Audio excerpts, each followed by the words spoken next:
है। वो एक बहुत ही बड़ा लकड़ी का घोड़ा बनवाता है, ठीक ना? और उसके अंदर बेस्ट ग्रीक सोल्जर्स को छुपा देता है। बाकी पूरी आर्मी वहां से जाती हुई दिखाई देती है और ट्रॉय के लोगों को लगता है कि वो लोग जीत गए और वो उस घोड़े को जीत की निशानी समझकर अपने शहर के अंदर ले आते हैं। और रात होते ही घोड़े के अंदर छुपे सोल्जर्स बाहर निकलने लगते हैं और मेन गेट को खोल देते हैं और बाहर छुपी पूरी ग्रीक आर्मी ट्रॉय में घुस जाती है।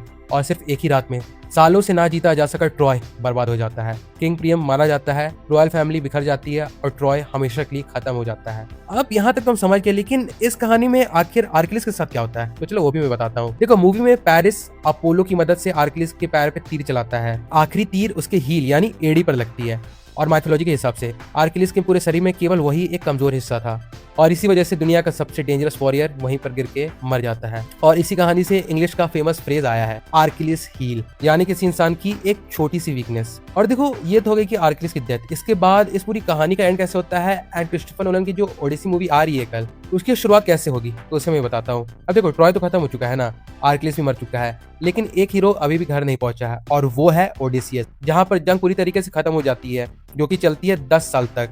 और उसके बाद सारे वॉरियर्स जो बच चुके होते हैं वो अपने घर की ओर निकलते हैं और उसके बाद शुरू होती है उसकी मतलब ओडिसियस की 10 साल की लंबी जर्नी घर पहुंचने में, जिसमें साइक्लॉप्स, साइरेंस, पोसेडियन और बहुत सारे मॉन्स्टर्स उसके इंतजार कर रहे होते हैं। और यही है दी ओडिसी की असली कहानी। तो अगर तुम ओडिसी देखने जा रहे हो तो ट्रॉय की स्टोरी जानना बिल्कुल जरूरी है और इसलिए अब अगर तुम मूवी देखोगे तो हर कैरेक्टर और हर रेफरेंस पहले से समझ आ जाएगा तुम्हें।